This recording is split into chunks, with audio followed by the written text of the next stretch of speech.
Entre humour, satire et scène poignante, et les théâtres congolais s'imposent. Mais à quel prix?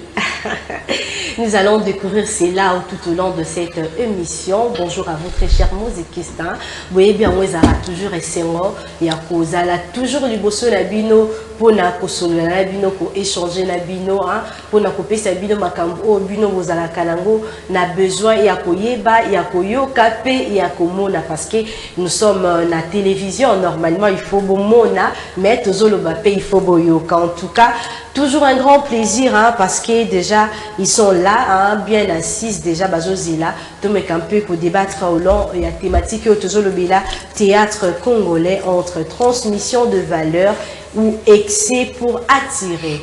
Théâtre congolais entre transmission de valeurs ou excès pour attirer. C'est là le thème ou encore la thématique de ce matin. Nous allons échanger tout au long de cette matinale votre Moziki Talk Show. Alors avant d'entrer en profondeur, j'ai essayé un peu de vous rappeler que l'émission est en direct. Alors là, Nabaya écran la bille, vous avez un numéro et écrivez-nous, appelez, participez avec nous, donnez vos avis par rapport à ce que nous allons débattre tout au long de cette émission. Alors là, déjà, je vois Yadili à qui j'ai dit bonjour. Bonjour Abigail et puis bonjour Naba Mozikiste Nyon Sobra la émission.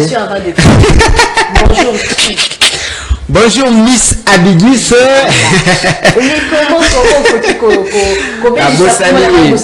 Fallait la tchamwa épice en tout cas.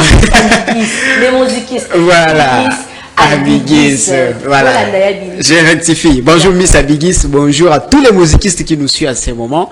Nabandaku, un peu partout. Les lots vraiment la journée na bango. Babenga biso, surtout maramto le maison en théâtre.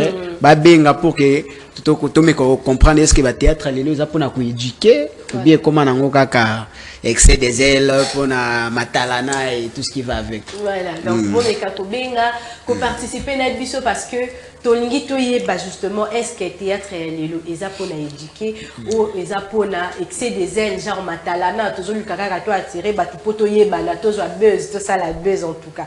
Alors comme je l'ai dit au début toujours le théâtre nous ne serons pas seuls tous on a invité au azawana justement pour na ko apporter lumière na kati et à thématique au toujours le parce que c'est une thématique où ils ont bouleversé biso un peu. On ne sait pas comprendre est-ce que théâtre est Izawana pour transmettre la valeur ou encore Izawana justement pour bébisa pour dérouter pour justement bazaka qu'on a besoin il y a buzz parce que les lots ozomona mafinga ekoti na kati ya théâtre barando ekoti ba téléspectateurs même bazoye baté il faut total la ligne parce que tokomi batu ya ba partie. Alors, notre invité du jour s'appelle Monsieur Jures Kasongo. Oh, comme on a eu à scène, Babengi est sans monteur. Pomba comédie qui il y a des Congo en tout cas. Comme on est à Soukande et c'est qui ça qui a à qui j'ai dit bonjour. Ouais, bonjour Miss, bonjour Naba amoureux tout y a théâtre. Voilà. Surtout ba fanatique ba lingara théâtre ba la partie privée. Donc bon pour na bango théâtre ou rien. Donc déjà le roi le lot le théâtre. Donc déjà tu peux expliquer que les lots ba combo ya bateau ba boma théâtre. OK. Donc là les lots on expliquer une émission oyo bateau ba boma théâtre. Pourquoi théâtre baby pourquoi ba valeur na théâtre ça le soutenir une émission auto ko lobelango. Ba déjà que une émission les lots to ko lobela ba nani nde ba bomi théâtre. Mais ils a la polémique théorique. Ils a la polémique mais ba tout le lot to comme na matalana faut expliquer to uti wa bipoto comme on était pour to za lelo. Ba nani ba comme mission étape oyo. Le photo le bangot tant que tout le monde a battu sur le enseignement le enseignement koufi pour la battu ce ballon par exemple foot koufi pour la battu x pourquoi pas ce le théâtre le théâtre comme matalana ba valeur ça le soute tout le battu ba longue ba valeur na théâtre tout le bangot point tokolo babango tolo makombo na grâce à bato o tala passe ba memi biso to uti awa to komi awa. Mais est-ce que créer le problème te créer ba problème te vérité so côté la ngate biso ilamba c'est que la fausse vérité. La moni sans moteur lelo aye na kande. Les bandeli déjà va d'accord attaquer. Alors je signale que monsieur Giresse Azapé président du groupe Maintenance. Donc Azap vraiment du domaine Azana Katia théâtre, Azap président Azapé la groupe nae oye à Kambaka. Donc Azap groupe oye à Kambaka. Donc toko za nae wana pona ko meta masolo, toko ta vraiment en profondeur na thématique na biso et alors nous allons prendre la première rubrique mood du jour avec la vidéo de motivation. Nous allons revenir tout juste après. La plupart des personnes ne sont pas disciplinées, c'est ce qui leur manque. Alors lorsqu'elles ont affaire à une personne qui est réellement disciplinée, comprends bien que c'est choquant pour elles. Elles n'ont pas l'habitude d'un tel niveau d'exigence. Surtout lorsque tu as le choix. Ça veut dire que les gens, tu sais, souvent lorsque je dis que je me levais à 5h30 du matin tous les jours, c'est oui, mais il y a plein de personnes qui se lèvent à 5h30. Oui, tu te lèves tôt le matin parce que ton patron t'y oblige. Par contre, le jour où je te laisse le choix, je te laisse la liberté de te lever à 9h, 10h, 12h ou 14h. Et que je te dis maintenant, si tu en as envie, tu peux aussi te lever à 5h30. Là, ça devient plus compliqué. Le fait de pouvoir s'auto-discipliner, c'est une des choses les plus dures. La plupart des personnes ne sont pas disciplinées, c'est ce qui leur manque. Alors lorsqu'elles ont affaire à une personne qui est réellement disciplinée, comprends bien que c'est choquant pour elles. Elles n'ont pas l'habitude d'un tel niveau d'exigence. Surtout lorsque tu as le choix. Ça veut dire que les gens, tu sais, souvent lorsque je dis que je me levais à 5h30 du matin tous les jours, c'est oui, mais il y a plein de personnes qui se lèvent à 5h30. Oui, tu te lèves tôt le matin parce que ton patron t'y oblige. Par contre, le jour où je te laisse le choix, je te laisse la liberté de te lever à 9h, 10h, 12h ou 14h. Et que je te dis maintenant, si tu en as envie, tu peux aussi te lever à 5h30. Là, ça devient plus compliqué. Le fait de pouvoir s'auto-discipliner, c'est une des choses les plus dures. La plupart des personnes ne sont pas disciplinées, c'est ce qui leur manque. Alors lorsqu'elles ont affaire à une personne qui est réellement disciplinée, comprends bien que c'est choquant pour elles. Elles n'ont pas l'habitude d'un tel niveau d'exigence. Surtout lorsque tu as le choix. Ça veut dire que les gens, tu sais, souvent lorsque je dis que je me levais à 5h30 du matin tous les jours, c'est oui, mais il y a plein de personnes qui se lèvent à 5h30. Oui, tu te lèves tôt le matin parce que ton patron t'y oblige. Par contre, le jour où je te laisse le choix, je te laisse la liberté de te lever à 9h, 10h, 12h ou 14h. Et que je te dis maintenant, si tu en as envie, tu peux aussi te lever à 5h30. Là, ça devient plus compliqué. Le fait de pouvoir s'auto-discipliner, c'est une des choses les plus dures. La plupart des personnes... La discipline. La discipline, en tout cas, c'est toujours important et à cause de la discipline. Parce que si on a discipliné, c'est que tomber au putani na mutu au hasard plus discipliné que yo. Au moment où on a mutana zo salomade. Mais pourtant, azo pour aider juste aux ala au tambola na mosi aux ala droit. Donc c'est toujours important et pour s'auto-discipliner. Et ceux qui va dire que osa discipliné te batike lio, hein, batike lio liberté, le bisala oyo osa na ngona posa posala. Ndeti bwelelo. Toza na émission à 11h. Tu as vu qu'il faut quitter banda avant pour arriver à temps. Pour 11h temps aux obeta, to banda émission na biso. Mais ba ebisi biso to tiki bino, osa libre. Yeba karake o an émission mais osa liso moni pour la mukana 12h, oya nini kaka yo. Parce qu'on soit tant au monde qui batike lio liberté wana. Non, parce que la liberté, donc je dois arriver au bureau à 13h, 14h. En tout cas, c'est pas bon, n'est-ce pas, Yabi? Oui, l'autodiscipline, c'est ce qui est vraiment nécessaire. Autodiscipline. Tant que tu vas la discipline de manière globale, et ça, c'est-à-dire quoi, papa ko discipliner moi na, maman ko discipliner moi na, mais toi comme na elongwe na niveau de discipline et comme na autodiscipline, c'est-à-dire ça souté mutu moko boyala ndaka yo na sima pour ka discipliner yo. C'est toi-même. Moi j'ai une confidence, j'ai réalisé ça lorsque j'ai débuté l'université. Tu vois, non? École secondaire, école primaire, lève-toi, va à l'école, lève-toi, tu dois dormir à 20h30, tu dois te réveiller à 6h, tout ça. C'était comme ça d'habitude. Si à l'université, j'ai quitté maintenant les parents. Je commence à vivre moi-même. Voilà, les parents sont d'accord. Il y a garantie. Tu as un petit studio à l'époque, avenue Kigoma, commune de Kinshasa, na Komiwana. Et première fois na tchasko autodiscipline ça na lamba fufa oteba na lamba fufa oteba et puis j'avais vraiment faim na réalisé que non fufa na oteba na mutu fallait qu'ali yango ezapeka ngamoko ah siko na komi mi tchasko entre vie na ngona bi c'est que ndé naza boye so na lamba fufa oteba mutu oli yango ezaka nani ngamoko ça dit quoi so na sombi eloko ezaya mabe na yena ngona ndako conséquent et aux alaka nani ngamoko. Alors autodiscipline et salamini et s'installer moko. Donc je pouvais plus faire être dehors jusqu'à 21h parce que je me dis si on a 21h. L'hôpital là la mukana qui université en retard. Et puis rendement à la fin de l'année ils allaient mabe. Est-ce que papa aux ala compta? Non. Non. Je te dis il y a des choses qui s'installera automatiques surtout l'autodiscipline. Parce que ceux qui montent comme une étape pour en tout cas c'est compliqué. En tout cas, c'est compliqué. Surtout à comme une étape où il y a autodiscipline. Et ça, vraiment compliqué. Il faut toujours faire un effort. Qu'on met un peu, qu'on maximiser aussi ma chance sur sa discipline, chance.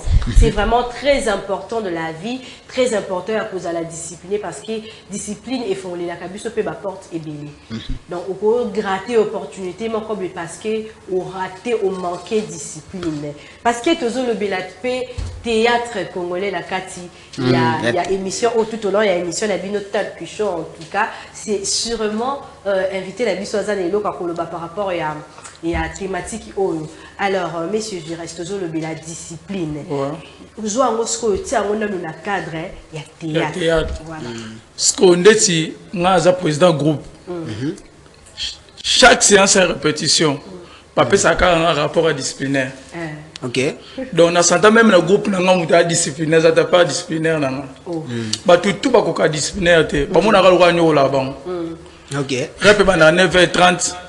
Mouteza pas si pour mon à 9h30. Au monde va en retard parce que disciplinaire ça là il faut que il faut avant 9h30. Donc mon groupe bimbelé là kaka. Président au tient pas disciplinaire mais comme il le qui ça surtout le roi moi si comme le roi monnaie là bateau ay va tibiso là ba transport ça pas si dans chaque séance à répétition bah on appelle ça encore rapport à disciplinaire. Encore à zapper moi c'est donc déjà surtout dans le domaine de la théâtre, ça va discipliner total déjà. Au moins, même ça la comédie. Mais directement, quand ma fille dans la comédie, je ne sais pas ce que ça va tout, mais pour critiquer, je ne personne vivant avec handicap, mais la comédie déjà. Ok. Ça pourtant, on comprend que ça déjà discipliné. Entre-temps, de toi, Raboy, et ça, je suis à cause aveugle, mais à l'Ingaruka pour nous voir. Je suis super fanatique, vrai, mais je suis grâce à Tambolaté, mais comédie, je suis allé dans la télé, parce que comédie, je combo, je ne sais pas ce que ça va. Donc, déjà, dans le domaine de la théâtre, discipline, tout le monde, dans la théâtre, comme on a zalaté, moi, je suis zalaté. Tant qu'on a théâtre, on a yaya. Et c'est impossible, mon artiste comédie, moi, je comprends que je viens dans le plateau. Je ne suis pas si je suis petit. Il y a tout le monde, on a petit. Donc le bon on a TV bon c'est ce que star mo ko ngona c'est ce que leki nanga yemo benana consiste bi ka leki nanga ce qu'on a bengi leki nanga na plateau mo na lobi miniature ba mo ayo ko bude ngande ni ale ka plateau ngana leki ne do na théâtre ba di on ko ça discipline théâtre te ya ko compter c'est 100% la discipline ba ko za 2 ou 3%. Ngasi na mona pena toke matanga ba poser lumbe pour moi to ba discipline te nde toke na ba matanga to ba manifestation. Oui, mais ce star avant d'être président, le même doit passer qui t'a dit. Et il faut avoir un groupe. Moi, j'ai un groupe. Va bouder. Oh, au cause de l'ombo zamba le somboyer, au coup de la star, vendre au banana, pas au moussala banana, m'da repose au kit. Et pas plus au kit. Faut avoir un groupe. Faut avoir un groupe en bas le somba télémi. C'est quoi les problèmes? Donc, discipline, ça l'a raté au coup dans le domaine à théâtre. Oh là là. Discipline est raté. Seul mot coupable discipline a été n'a pas sur exemple simple. Tu es dans ma tanga tout ba réunion. Au moins avec les bateaux ba vandi, mais ba olu que la président lombe quitte. Ba olu que la bamba le sombo quitte. Biso kenda une fois to kenda mambu na même ligne ça là ba sira maman livre. Donc ça type na ke ba tout ba vandi ba papa ko ba telemi ba mo gauche ba cinq ba place. On est vrai. On a mundo ina kufite. Parce que mundo est-ce que tu es dans mundo mais on comprend que ba tout ba vandi ba hôtel mais rien. Il faut pas lui gagner une place.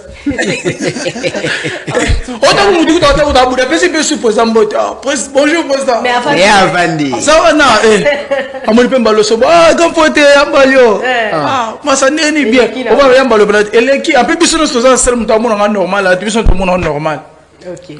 Tout va normaliser. Tout le monde est normal, donc on recoute à vendre des stars déjà dans le télématé.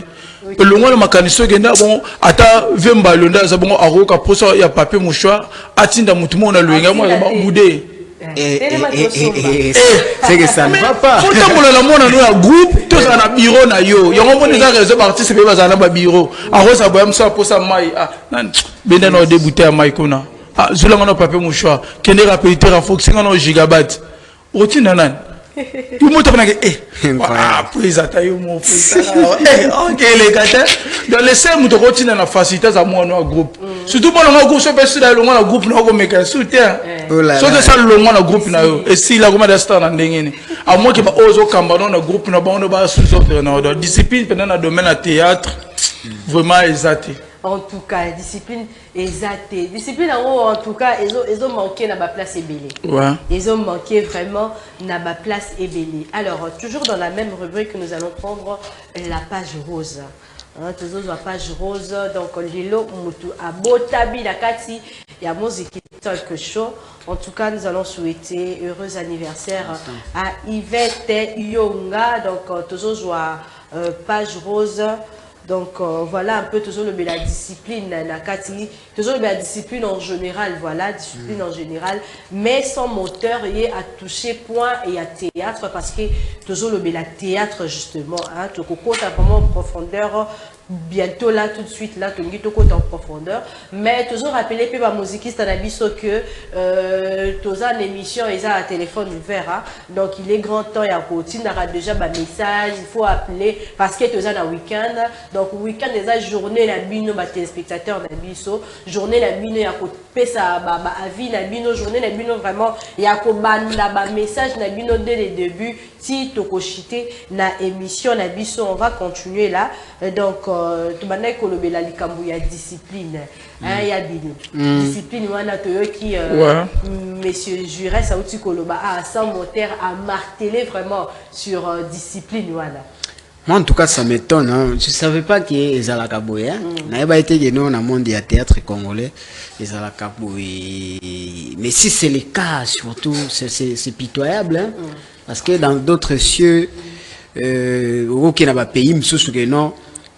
Artiste basalaka théâtre ba mona icône oyaza icône aye na manifestation mobo même si tolongola na no art to go tchape ozongi pe na place ya grand frère na petit frère hein au saleli pe na no éducation de base parce que ce tobi total la pe art na côté art obité aux artistes obunda na ndenge na yo e pa bunda ndenge na ye mais aussi pe ça soit est-ce que bamilo belate que non na kolongwa na groupe na za lelo na ke na groupe amtuana siko so na disons déjà copie mais la mtukiti exemple ya ndeko na ngai ya pesi pona makambo ya kiti. Je prends encore cet exemple là pour dire que non tout ça matanga artiste wa ebani makasi l'exemple ya Muyombe Gauche aye to boye ko pesa e kiti. C'est-à-dire na boye ko pesa e kiti tego de manière volontairement mais ndenge artistiquement ndenge de quoi lobby. Siko est tombé que un jour na kei na se retrouver na groupe à théâtre na est-ce ka yambanga bien c'est ça le problème yambanga bien ko traiter bien ko encadrer bien surtout ko former bien pour le binga pena zala na groupe na yango ça peut réseau batubele ba na ba groupe ba boya bango OK ka le bela oui et ça batubele pas le groupe ke kuna donc réputation temeza mabe bazo pété oh là là basé belé bazo bango te na ba groupe.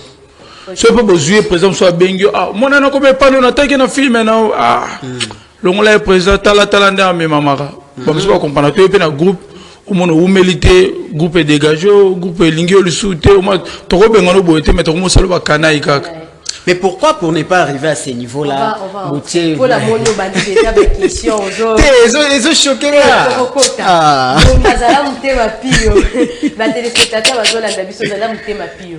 Ba yebi ke ba on peut participer parce que l'émission est en direct. Bazona ndabiso bazozwa biso directement. Donc numéro et ça là il faut écrire pour participer na biso bozo yo comme intervention ya baninga na biso na kati ya plateau donc aux alapé kitoko mingi ceux qui vont réagir na biso. Alors nous allons prendre la page rose, hein, comme je l'ai dit au début, tu vois page rose, mutu abotami na kati ya muziki top show. Te souhaiter joyeux anniversaire na Yvette Iyongo, donc Yvette Iyongo Yaya.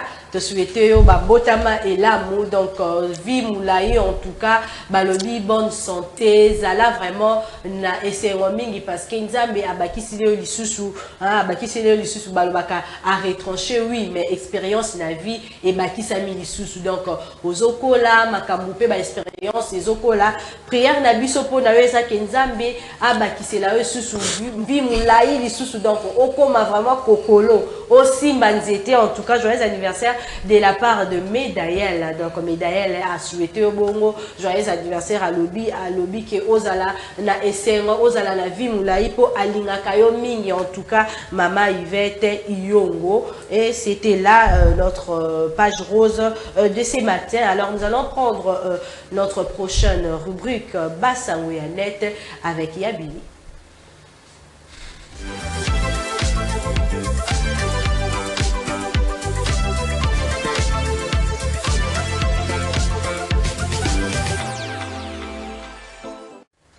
Voilà, mbote na bino ba musiquiste na rappelé Pessus le roi Miss Abili ça va tous en direct. En tout cas pour participer parce que théâtre congolais et moi na bana na biso batalaka la plupart des temps. Alors est-ce que va continuer au bana ba otala et je éduquer bango? Est-ce que tant moi na zotala ba artiste msusu na ba insanité au babimisaka bana ba ko banda ko copier ngote. Donc bon benga pour participer. Basango na biso ya net ya mukolo ya lelo to lobela vio ya ko apparaître hein ya ko mutazo bala abali mais non pour abala libala mais pour que non batu baba na kolanda d'une manière ou d'une autre na internet sur les réseaux sociaux. Alors et ça nouvelle va apparaître depuis lobby hein. Donc rupture entre tonto Jekona madame Esther Ngalasi, sa femme. Tonton Jaco, voilà. Alors, bah, tu l'as vu sur la vidéo, Tomé Kaolanda un peu.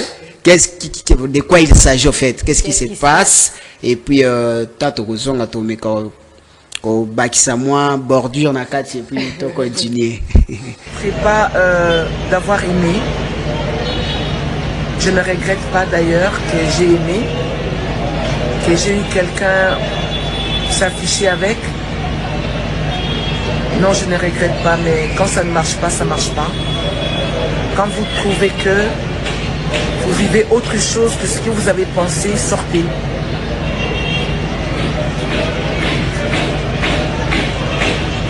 On ne vit pas deux fois, il n'y a pas de brillant dans la vie. Il n'y a pas de brillant dans la vie. Je suis une femme vraie, je suis une femme... quand j'aime, j'aime, et puis quand c'est fini, c'est tout.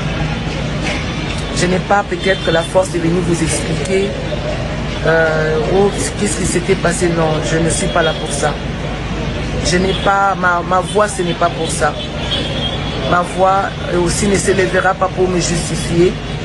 Parce que c'est lui qui m'a appelé fidèle. Il va faire toutes choses belles en son temps. Vraiment.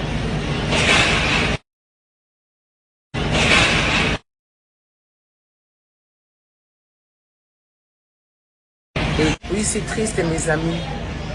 Même moi-même, quand j'écrasais nos vidéos, si je vous dis que ouais, c'était facile, non. Non, ce n'était pas facile. Mais la décision, elle était bonne pour moi. La décision était bonne pour moi, pour ma santé mentale, pour la paix, et aussi pour l'avenir. Il fallait le faire. Il fallait beaucoup de courage pour le faire. Je ne l'ai pas fait pour décevoir quelqu'un. Mais vraiment, il fallait le faire. Vraiment, il fallait le faire. Mais bon. C'est fini, c'est fini. ba oyo ba yebi kaka ba oyo ba yebi te pe ba yebi pe kaka te ba oyo ba yebi maman Esther ba okomisa maman Esther dans la vérité ba ope ba yebi ba koloba kaka ya ye. Dans tout cas ngai j'avais pris la décision, j'ai dit non, c'est fini. Mais je ne viendrai pas vraiment étaler nos problèmes. Non, je ne viendrai pas le faire. Je ne le ferai pas. Ata et Matina Motema, pour ça qu'on l'obanetina ganga, je le ferai. Spécial nuit du jugement avec le prophète Jimmy Mbaya au stade Vélodrome. Et c'est que qu'on paie des alikambo, maman alikambo, des ana, thème na moizali, Kanga Moyibi. Au sol kayaboui. Kanga Moyibi. Tabalien. Tala moutaïba en santé. Tala moutaïba en mariage nayo. Surtout celui-là. Alors regardez, invitation ça pour nayo nanga. Pardon, ndekolo na kozangate, famille ne peut kozangate. Le 15 août oyo. Le 15 août oyo. Ah, on a Kinshasa. Na stade Vélodrome. Et baby. De 20h à l'aube. Non, on t'a kozangate. Kozangate? Non, kozangate. Papa, il y a qu'à la maman. Maman, il y a qu'à la bana. Vous savez, c'est toujours important. Il y a koye baké, moi et ma famille.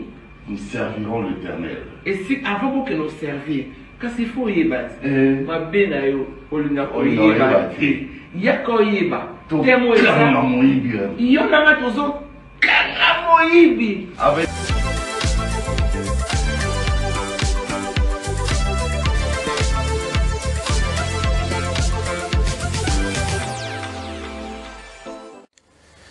donc voilà bandeko na ngai makambo eza na koleka na internet yango yo.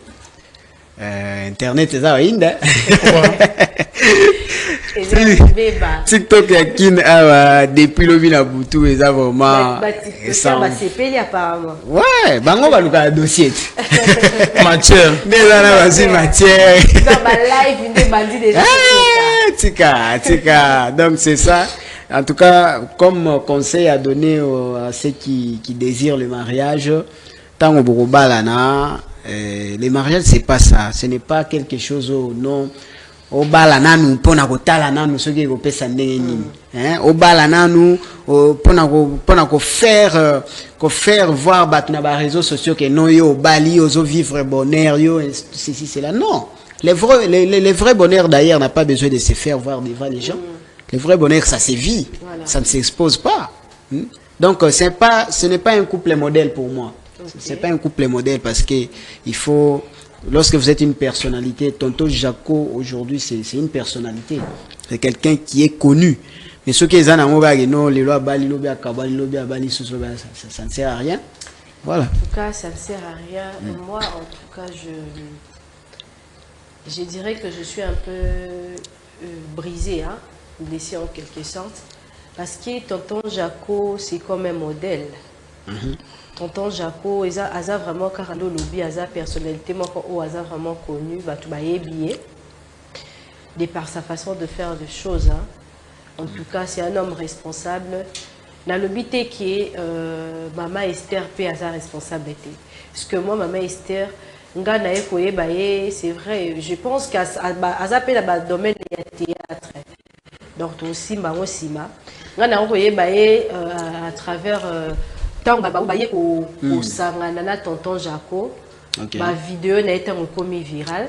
Na bande ko mo na menande ko tia vraiment ko prêter vraiment attention. Et c'est en ce moment tant ba commis ensemble ndinga na ko prêter attention.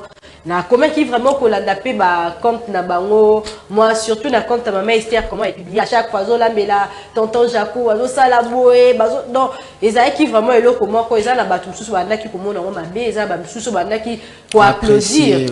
Donc voilà, mais tant que na relation il faut elo comment ko onga na retenir vraiment na histoire na bango. Je ne sais pas qu'est-ce qui s'est passé la Katuana pour que les sous ensemble étaient si réellement tozo mona wana eza vrai et que ça buzz te bazo luka ba se faire si réellement ils a qui bazali sous-souté.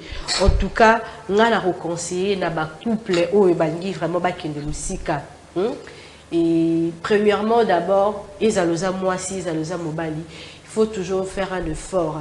Il y a Luka, Ozala, na mutumoko, il y a bien ou accompagner tout au long. Il y a vie nayo. puisque tout ça ma vie privée, carrière et alliés en tout cas. On ne peut pas seulement prendre n'importe qui, totambolanae, parce qu'on ne sait pas à quel moment oyakonuka ambika ko kitisa yo ko benda yo lisusu. Mais aussi tant que vous avez une relation, il faut toujours faire un effort là, pour vivre selon bino.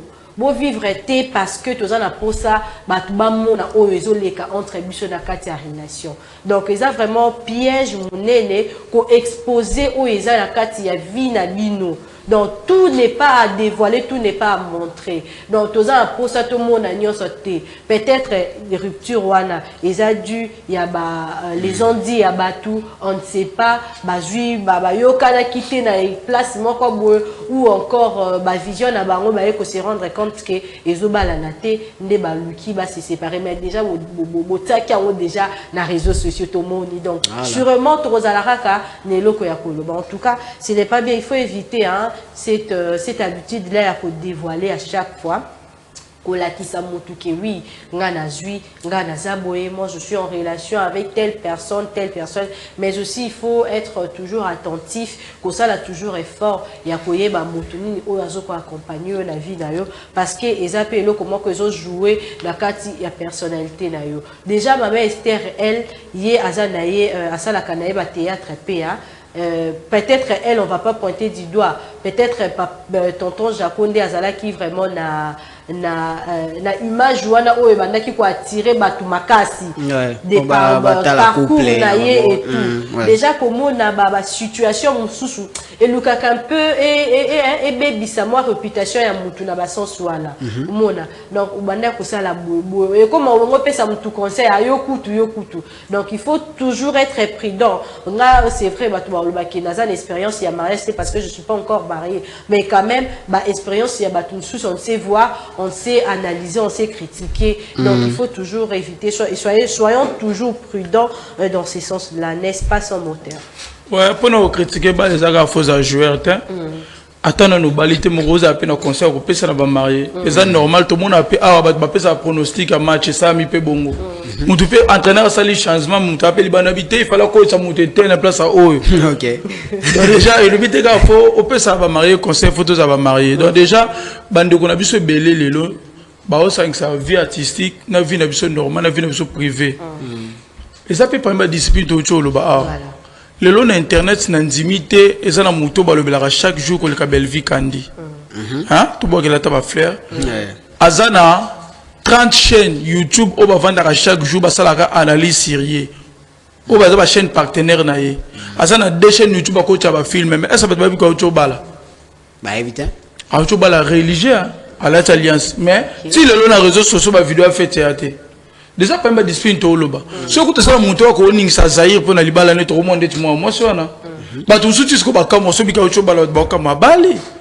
Oh, bon fait tout le monde monte na ba TikTok mon anité na ba ni le mon anité. La chose qu'on a dit via moi so na au compare ça pas to ba discipliné. Donc on peut exemple ta monsieur Félix Wazé quoi. Comment moi c'est nan. Ça peut célébrer. Comment moi ça Félix Wazé quoi nan. Moi ça kama pas comme nan. Moi ça JDT. Est-ce que babala? Oh, on peut pas te nommer ça parce que bah tu refinga te babala oui. Ok. Oh, ouais ce que ça moi si na ba na mi ba le moi si na mbala. Ok. JDT ça moi si na donc moi ça jiba comme na pamida comme ni nan. Ok. Jiba ça na moi si après mida comme ni nan. Donc déjà là ça bateau ba ra mamba bonde toto jako ça les bateau ba ma ville ba na matalana. Yeb sanga ba ba na biloko ba la toto jako chaque jour. Ce qui a lié à sur les réseaux sociaux, non. Vie privée, la vie artistique, il y a des vies différentes. Tant que ça, on a géré ce que son zélo morté.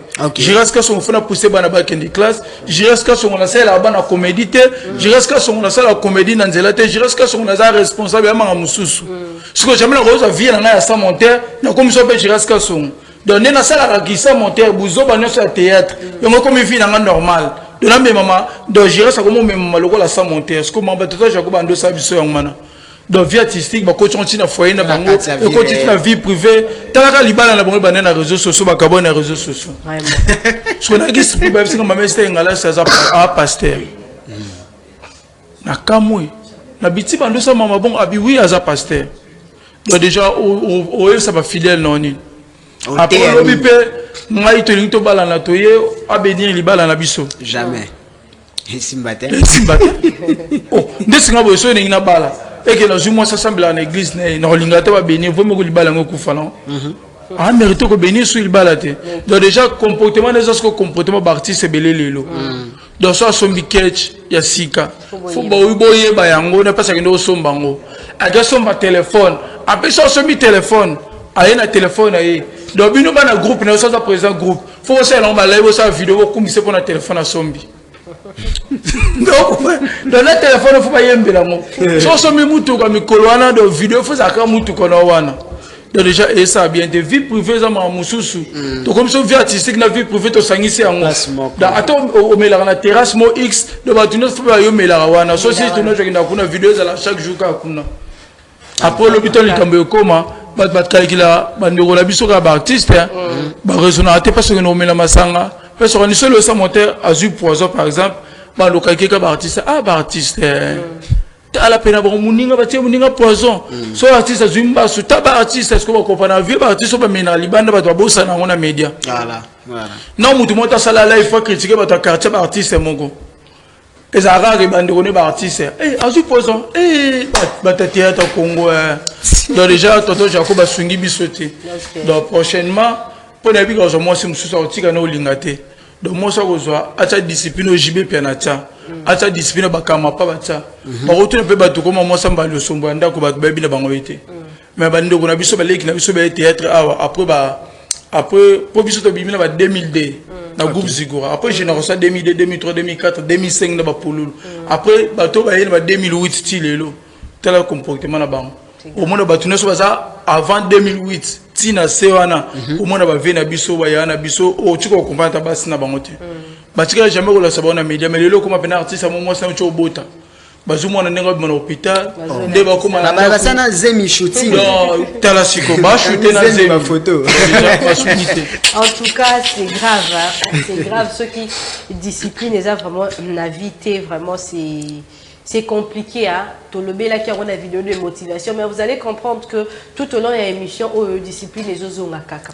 Si seulement tonton Jaco en tant qu'homme a discipliné qui relationne peut-être même si bakabwana qui et l'inga qui l'obama vraiment tende tilelo lelo et l'inga qui me capé ko toucher pe image na tende tilelo lelo tellement que discipline les ala quitté on s'est directement associé et comme le cas babuzo be bana ki koleka et là ti lisusu mutoza responsable et là ti bango malé et emballé bango na kati ya ba bêtise et ça n'aide pas en tout cas on ne va pas juger parce qu'on ne sait pas réellement ce qui s'est passé entre bango mais biso tozo me camper ko apporter en plus na biso pour dire que dans la vie il faut toujours discipline ezala il faut toujours marcher na ba ouais son na terre biso mambo alors baka bolingani na Facebook obalani pe na Facebook boboti pe na Facebook boboyani pe na Facebook après bino pe bolanda siko bato ba ta terre bato so tanga bi après bino pe bolanda da ça mambo bato faut balanda te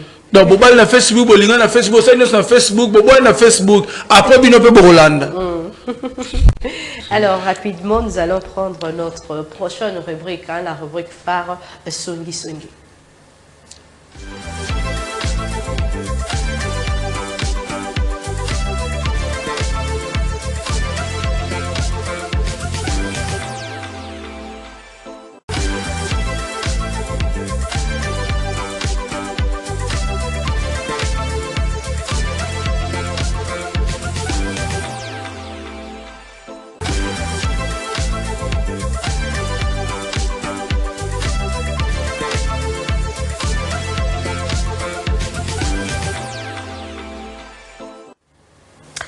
Et voilà, merci. Il y a pour participer à vos messages, toujours receveurs, et on va lire ça après.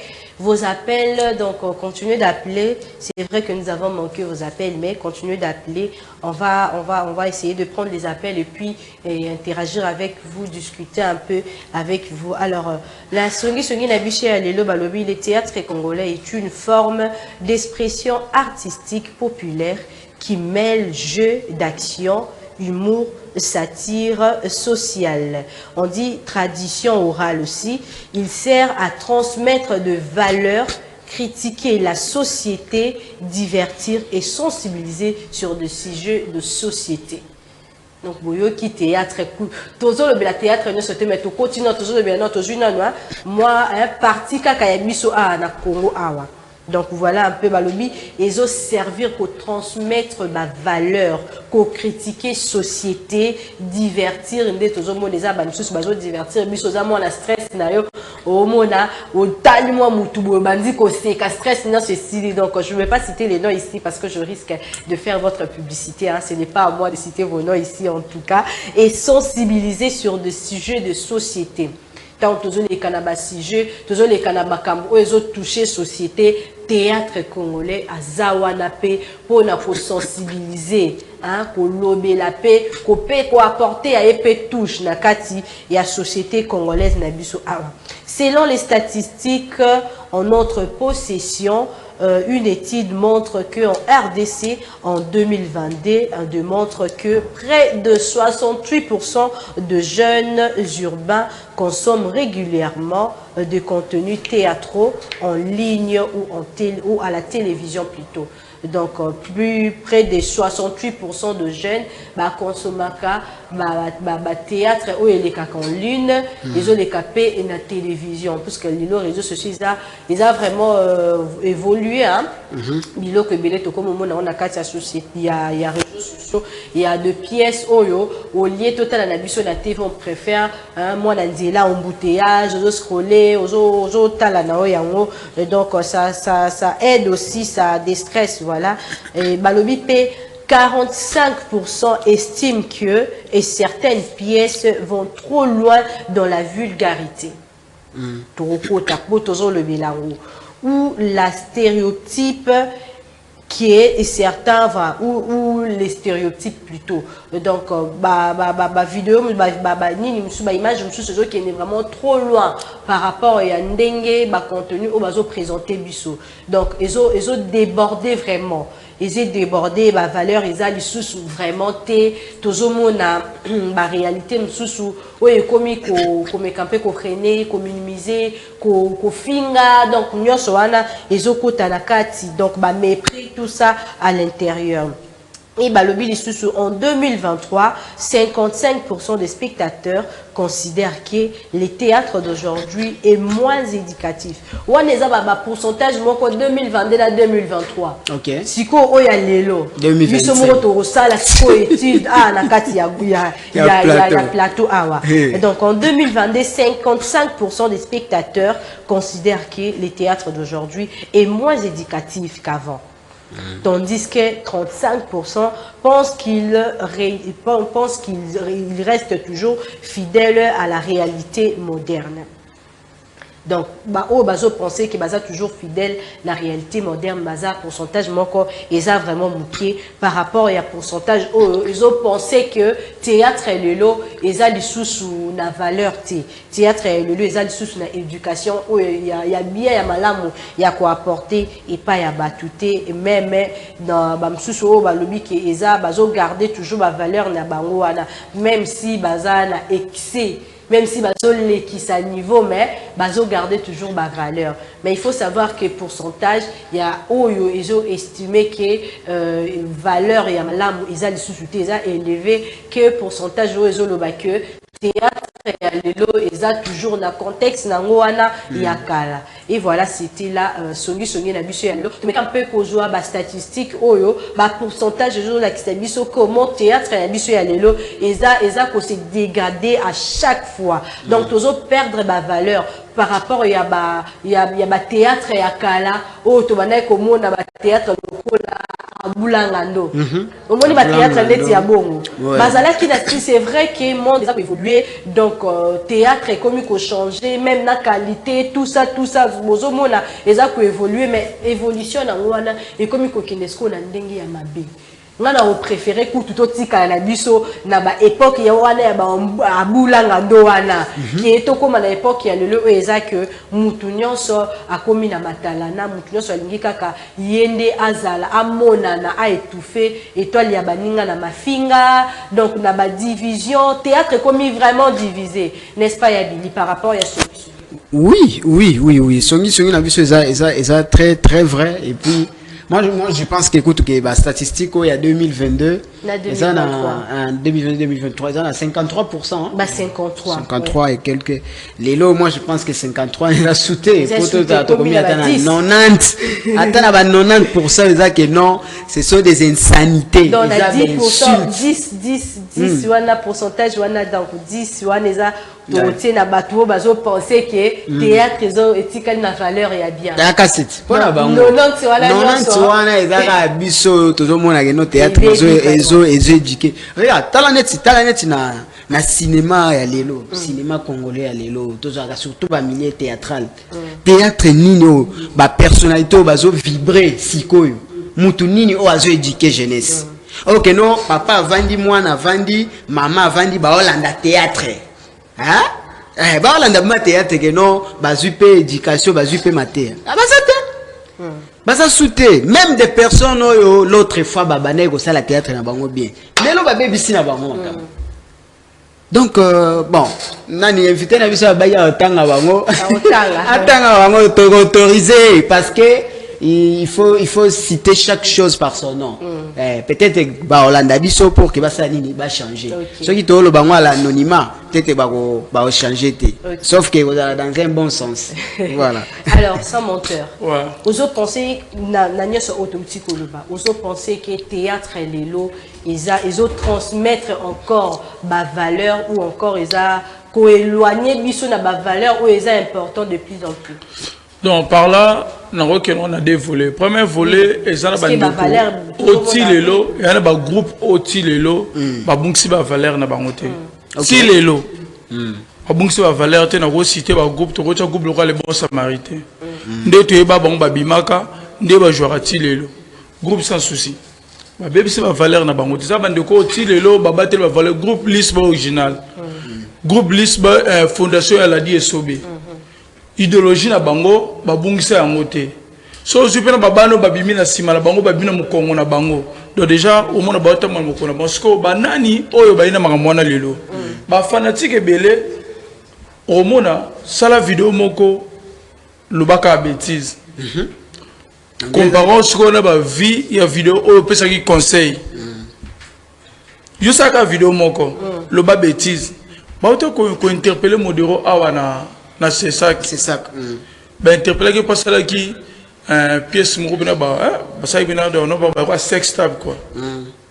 Siko tala ba vie à vidéo ana. Comparé na ba film Modora joue pasteur. Comparé na ba film Modora joue patron. Donc déjà na bande ko na biso ba molo ba pesi accès na mamba buzoba. Surtout ba fanatique. Ba mo linga folo ba ka molo mo kenede ti moi on a presque beaucoup attirer attention. Si on monique bateau ba la tête normal au monde bango. T'as le bateau ba la rage ba la succès. So lundi bon moi maman ba sala. Et ça va tête mon bombo qui là. Ya kufinga ya beaucoup ba pic de bateau ba bordir. Ya on se passe ba tchara maeli ya ngwana. So que bandi bango tu ba tchama so ba tête indicatif mon bango. Ta groupe Simba ya président Elombe. Au taper au tambour le micro baladera au moins peu beaucoup bête sur la théâtre la bangote parce que bah monsieur peut pas l'andara souté mais moi pas histoire il y a bien parce que au tam micro na terrain bête le sur la chigito na bizoazo ya Shabani au moins maman do batalingi parce que mo ba mboa kela mutata le ba banini o boa ka le longa pela chona stati na le ba le pela ba manda ba nguna ba yo ka le longa parce que ba to mo ba pesa accès na mamba buzo. Bah déjà, nous avons pour le théâtre, les lots, valeur, et ça est souté. Bah, ta valeur, bah, qu'elle mouquet, bah, au moins, valeur, bah, commis et belé. Ce qu'on a habité, nous avons fait son autorisation pour t'expliquer parce que l'outil n'a pas place aux alliés. Oui. Donc, tu comprendre que partant à Malobana, transmission à valeur, les lieux, ils ont vraiment mouqué par rapport à Yandenge Tozo Kende. Donc, théâtre le les a éloigné biso vraiment la valeur où est importante. Donc Tozo Bossana, c'est vrai qu'il y a de personnes, il y a de groupes où va garder toujours la valeur na bango, mais ba misusu donc ba garder wana pété. Ba linga ngoli susute. Donc to kendera to baby sa ba valeur. To musu pe ba mosa la bongo nanko. Donc ba lukabeuse. Ba linga hotela mambo wana. Skasi congolais linga kaka eloko. Communauté congolaise même bazali bande ya mboka même bazana pays. Bah après ça accès na makambabuzoba ce qui bossali makambo ça normal ba film bien ba to ba chopena ba film éducatif au moins ba groupe na ba tondere ba cha ngosu kate na bandako au moins ba groupe ndé ba to ba content na ngote ko zo ba ndeko na biso ko ba bobo au moins ba tête na ba ndé ba tout ba cha ngokate. Mais est-ce qu'il faut théâtre pour ça là on pour na ko zo ba vie ou bien pour na ko transmettre ba valeur pour yo pour acteurs théâtre tout ça là on d'abord pour na ko transmettre ba valeur pour tout ça ba histoire vraie yo ça la mambo ba vivre on ba communauté déjà donc faut tout transmettre ba valeur toujours ko éduquer masse toi ba éducateur en masse mais le comment nango mutu moko akobanda pe ayemini nze muno ba bêtise o ça se marie ba plan nze mo buzoba ayibikende no yemba bo déjà mukilezwa ngo ekota statut olobi outi koloba ke boza ba éducateur ya masse mais siko bino moko ba éducateur ango tozomona modèle ya malonga te epa na bino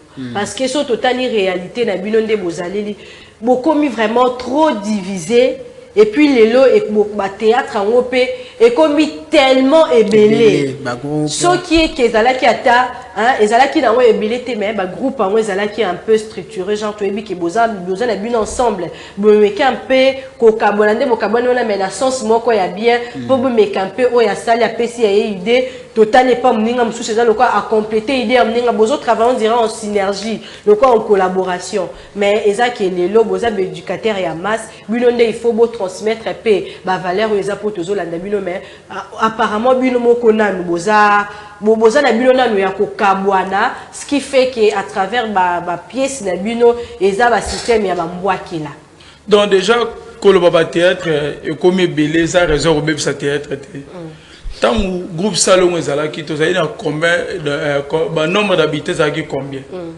surtout na ville province de Kinshasa bato bazandi bazali bato lelo te soki poto le bande théâtre surtout que na domaine de l'église mon église comme belé surtout que na domaine de l'école mon école comme belé tant que ndotanga na bumbu na ebi à l'époque totanga na Saint Antoine be école ko le kata 7 te mais le plus de 40 écoles donc même le domaine tout ba comme belé même surtout que ba vient sur des alaka au moins le pas au moins le comme 5 parcelles c'est normal donc ba diviser en ba tout ba koti na ba place za ki ba to no vendre télé ba ko vendre ba to ko matina ba terre jaune ba ko matina ba dumina kati donc déjà ba to ko mebele c'est normal ba groupe comme belé ko comme ba groupe belé ça raison te ba ke o théâtre be ba groupe comme belé hein ceux qui ont formé yo pour former ba tout bien oui mais c'est normal oui le but c'est normal ba groupe comme belé oui mais est-ce que il faut te normaliser le fait que ndé ba groupe comme belé on les autres na binosco beaucoup mako ça le cas beaucoup na compétition entre bino compétition moko ya ekotisko na ndenge ya mabe to ebi ke groupe otango zoloba na ba fan ya groupe wana nde bazolanda groupe wana bakomi ko finga ba fan ya groupe wana msusu na bino moko batu boza na kati bozo kamba biso bozo pesa biso bozo transmettre biso ba valeur bozo la kisa biso ba réalité ya société bo memani lisusu na ba rancune wana siko bato ba kamba biso ba comédien to bengara ba ndeko ba président biso ba président Bordeaux ba président Masumu bon basala ba association na bango pour na ko kamba ba artiste parce que ba question mukolo rozoe awa faut vendre ne wana bon ba association na même besoin valeur ka so mutakufi parce que mon ka société vivara ba tikela jamais ko ça ta atelier moko voilà ata atelier apamba ba ça sangote le lot monara ce côté film ba Nigeria na TV olongoli wana oche mususu ba star oyebi bazate ozu mususu ayebana ba Nigérien soko tala ngonyo so ina so CP so kaka on comprend c'est impossible ça la film ba Nigérien o luka bato ba yebana te na luka film moka inilo za akati na luka film mona ma passa ezala raté film ne so ba présenter ba Nigérien soko tala ngo CP la ngo pourquoi donc déjà ba to zo raté ko sala ba atelier biso le to ça ba réalisateur o le ba film ba théâtre to na ba monteur mutu suda montage na sala makambo na ye so otali théâtre na nga maintenance otali théâtre sobe otali théâtre na otali 28 films ya théâtre ba groupe différent au moins pe ba tout ba sala ndenge na bango ndio on va dire muta yo blo mo pona kutu o théâtre ni lungu o théâtre ni mais ba nigérien na ba o ba yeba na te o ba faut tala bango o ko fa ka ba sala bien ba tu vas former bisolelo tous ensuite en formé ba tuté so il nous le pesa de formation mais place nous ba benga déjà oye ba te ya ko le ki na te fe lelo parce que yebisa ka mutele lelo le kalelo ba recrutement so mutele lelo le kalelo plus loin grand frère de biso muyombe go chikout pas ça la répétition te ndeka ba so oboy ba peso mal bo wani no mamo le kanté répétition ça raté et yango na critiquer te nangina naza lokola molobeli ya batu na critiquer te c'est pourquoi tout le monde a ba pièce tant aux les cas surtout ma pièce naïe Moutouta Razoloba, on sent vraiment que cette personne a on dirait comme si elle a répété, elle a la récitation. Bon, moi, je vais vous dire que Kamwa au Kamwa. Ningisa Moutou, Ningisa Moutou, Ningisa Moutou, battre tout le roi au bon mot. C'est un groupe qui est 16 ans, 17 ans, répété. Ce que vous avez fait, le meilleur. Ce que vous avez des voix. Et ça, bateau, va dire Jarabiso. Mais quand même, c'est vrai que les lots. Tozo look un peu partout même dans les réseaux sociaux ba pièce naïe comme un peu si je m'en quoi y a ba critique y a ba moquerie mais on doit reconnaître que nakala à ça les locaux bien nakala wana ba vena biso batina bazalaka mutazo longe pa na machine keti limeta ki otala raka muyombe gauche siko elo ni le ko sala ge anine c'est soupe na te oui ana succès naïe ba ko comprendre le point anine ne fait-ce que tu vas le théâtre tout, tu vas comprendre le théâtre. Au moment où tu vas faire l'analyse à balle, la vie n'a pas été. Mais si tu vas faire l'analyse à balle, oui, on va analyse. La bête n'est pas été. Au fur et à mesure, tu vas faire match, tu vas faire l'équipe, tu vas comprendre comment évoluer. Tu vas faire la film en géante. Biso kale za kiso ki muta limwe, alimo mabe, alimo bien. Na butu bobanga kaka. Ça muta je mais le siko komi mwana on va venir voir Nerekia. Attends la tête, on jouer une doki mais papa. Donc là on a fait que muta. Ah de tête. Donc il y a ça va limo boy. Comment on critique pas ni. Batali ka bato batali. Mais ça ni derrière. Ouais. Amoni mamba bien trop le film va gagner. Attends la film va nigérien. Attends la Burkinabé ba Dakar ba Bowodouf. Attends bango. Attends la ka ye mutuana. Attends la ba série indien. Amoni ne indien ba jouer. Attends li ba film. Ce qu'on a comprendre comment ba série ba français. Attends ce qu'on a vu tant de série ba film. Attends li ba cinéma ndenge na ndenge. So so yelo sa film mo ba guerre. A comprendre ba mo ba film ba guerre so attala. Attala. Ça m'a ça se met à moi. Toujours ba to mo ko sérieux le bana. Vous avez biso nyonso ba menteur. OK. Na ba to ba jouer. Na ba to ba totala. Faut se remettre au fanatique. Biso tout va mentir. De là, je ne vais pas me dire que ça bien. Mais il y a mon le soit talent mental. Ah, ton aussi banda. Vraiment, ton côté, attention qui est né malembe. Alors nous allons prendre la dernière rubrique Balobini et puis nous allons revenir.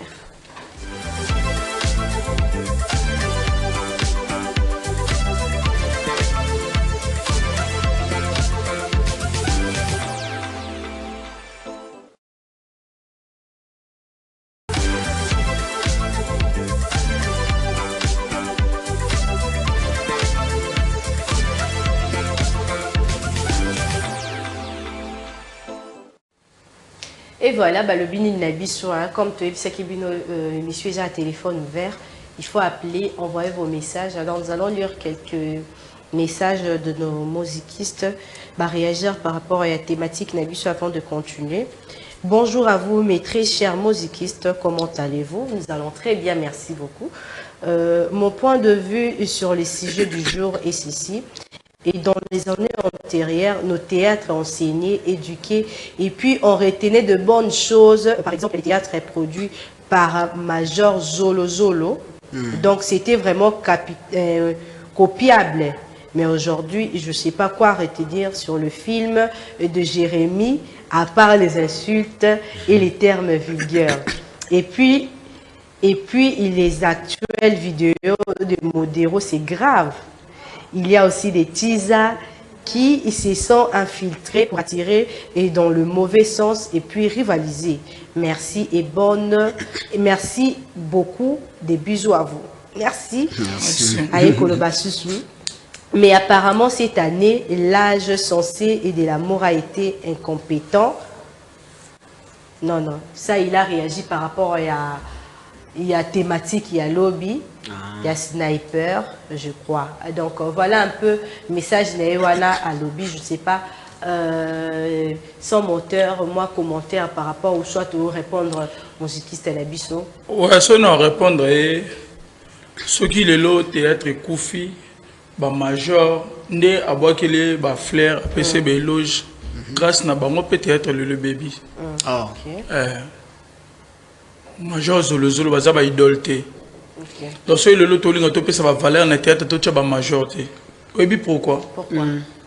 Biso to ebi nzonjing tango bandi idéologie nzonjing eza loko équipe nationale. Na te so bo comprendre. Donc tout le monde en a bas les joueurs à beta na Vita, joueurs à beta na Imana, joueurs à beta na Mazembe.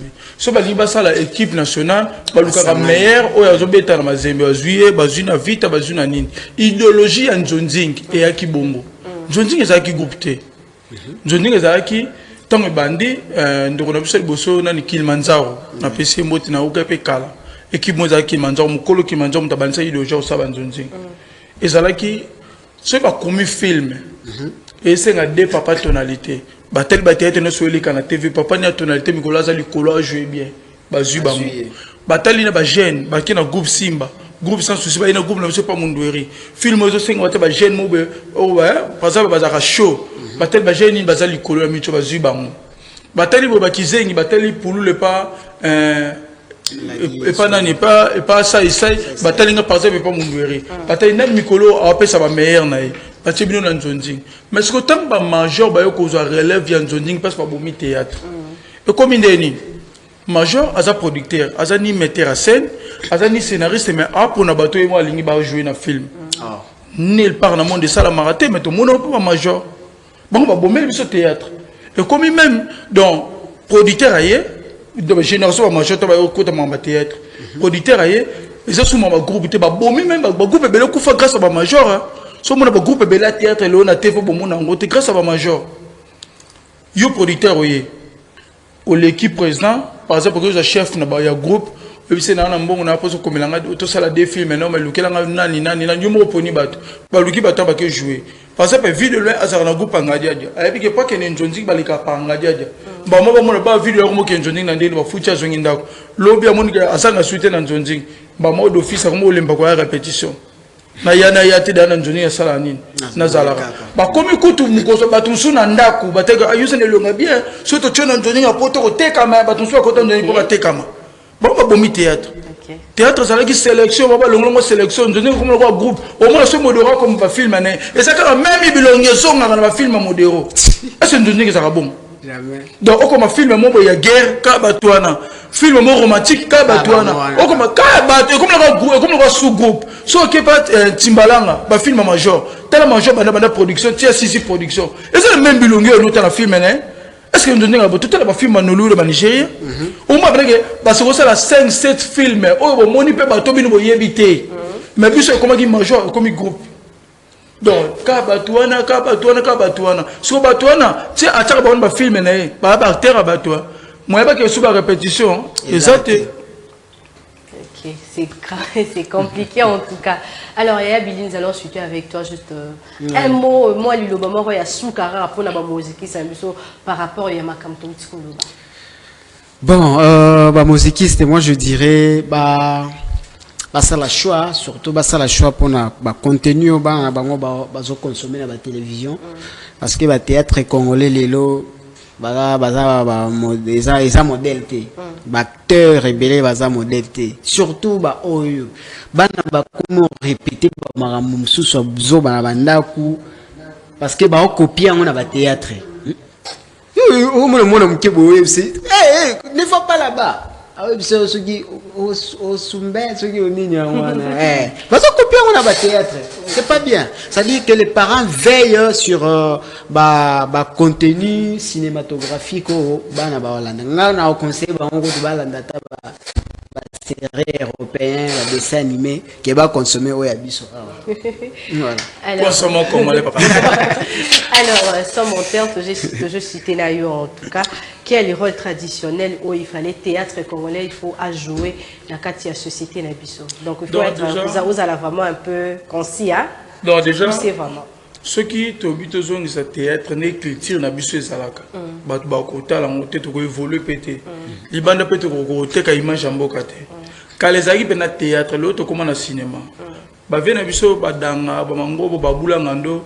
Bango ba ko jouer patron mais bazal mo sur place ba doit mon normal le so ko jouer patron faut mon costume ba mon réalité histoire ba tio e bala na pena réalité mais ndeno ba ine bandeli bande ko nyonso te bazo sala musala mabe poto chite na bike ata bande ko nyonso te ba sa musala mabe ba groupe zo sala musala mo bien zali mais ba tela biso ba to ba kamba biso ba ta théâtre OK ba zape ba ancien ba papa na biso ba rock bodo ba papa masumu ba papa mbalo sombo moni ba gération ba papa na bango ba kambaka biso ba comédien mais ce qu'on a comme maman bino bolo ba on a comme tilo ne comme la bango kate chico c'est ça comme ko interpeller ba tolo bango ba te biso ko interpeller biso jamais non ba interpeller ta mutute non ba interpeller ta mutute de nyoso biso to sala na théâtre lelo pona papa masumu za bien pona papa ko mais oui oh monsieur ba cho dirige ba yo interpeller ba tuté o tika mon nom on content aux participer mais to ko mambo bino bolo ba lelo aw ce qui bango ba ko interpeller ba même si vous avez les caractères bango ba za capable ko interpeller le groupe ba imposer sur yo soko boy ba comme même le niveau il y a c'est ça qui wana ba ko kanga même un peu groupe même la chaîne bango ba capable ko coach à lettre na chaîne ba longoli yo pe na chaîne mais bango ba wela intérêt na bango ba zana ba biki ba kutana ba konzamboka ba ozana réunion na ministre o etikel bango tali bango te ce que toi ba kutana na ministre na yote ba lobani pona biso to mona ba Niger ba tournati na ba aéroport ba tourna ba avion biso so tie caméra na aéroport ba kangio ato l'accès ba document groupe parce que bango ba solorani to ba kutana ba konzi donc yango comme le roi to za bana ba zanga ba boti do mi kipe mi salela o mona za bien pona yo mi salela mais to ba to sala musala bien bazali. Ok. Théâtre, pardon. Nous ensuite déjà, ouais, on a dépassé, on a largement dépassé les Mbote, pardon, papa Zouanga. Il a insisté qu'il a passé Mbote. Maman Ngaï Amadi, Chancelvi, Fatou. Ma Fatou, je la salue de là où elle est. Je répète, maman. Fatou Amadi Chancelvi asenga insisté pardon yebisa ba musique c'était bo pesa ngata mbotele lo ya wana baité na ou arrêter émission on a fait ces mbote quand même maman Chancelvi Fatou Amadi ti ozika kambote mutema na yo équipe théâtre congolais entre transmission de valeurs et excès. Pour attirer, c'était là votre thématique de ce matin. Nous avons abordé, nous avons discuté autour de cette thématique. Tout ça qui bongo naissant moteur au babéni na combo na normal. Monsieur Jureska Songo, donc il y a président et un groupe maintenance. C'est avec lui que tout ça qui tend et à partager autour et à thématique. Donc il avait vraiment à dire. Vous comprenez qu'on a les débats qui il va revenir parce que nous courons derrière les temps en tout cas donc ils ont programme donc le programme sous il faut les cas et voilà donc merci parce que vous allez Kiwana et Belé et à Kolanda Biso avec vos messages au Botinda qui vous appellent malgré Tomanka qui moi m'appelle la bino donc faute et technique voilà comprenez hein, ce sont les aléas du direct hein, donc faut vous comprendre alors quant à moi en tout cas ngana bino to suki lelo hein pour to suki lelo vraiment pour la semaine donc semaine où la qui n'a bien c'était vraiment un grand plaisir pour moi de vous servir en tout cas tout au long de cette semaine. Je crois qu'on va se revoir prochainement. Donc, on vous dit au revoir et à lundi. Au revoir.